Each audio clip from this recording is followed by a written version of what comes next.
So what do I mean when I say backstitch? I tell y'all all the time that my grandma terrified me. She told me that if I didn't backstitch, my projects would fall apart. So all machines, well, I say all, but I don't think that's true.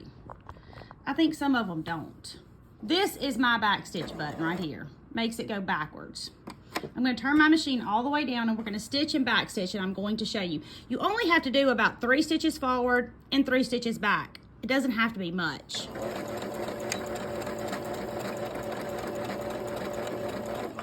So I'm pressing my foot pedal. I'm never letting off my foot pedal. I'm letting it stitch a few stitches. I'm pushing and holding down on this button. It's going backwards. I'm letting off this button and it's coming forward. This button used to have a reverse arrow on it, but it's kind of worn off. So I'm going to do it one more time so y'all can see. Just a few stitches forward and a few stitches backward. And then we're going to come forward and we're going to sew until we get to the end of our piece of fabric.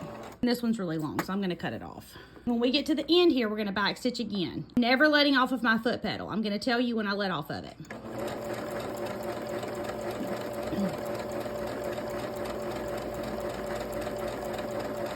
All right, I'm close to the end, so I'm going to press my backstitch button. I'm still pressing my foot pedal, and then I'm letting off of it, and I'm at the end. Now let's look at what a backstitch looks like. Do you see where those stitches double up right there?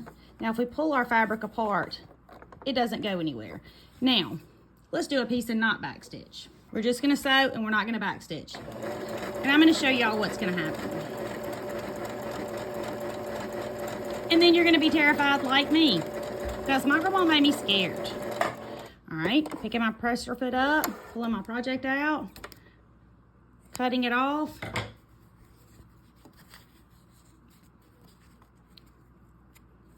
Do y'all see that? You see this looks like it's tight until you pull it. Guess what happens? This is the one that we didn't backstitch. This is the one that we did backstitch. So y'all do me a favor. Backstitch your projects. My name is Tammy. I'm your favorite sewing teacher, and I would love for you to come sew with me.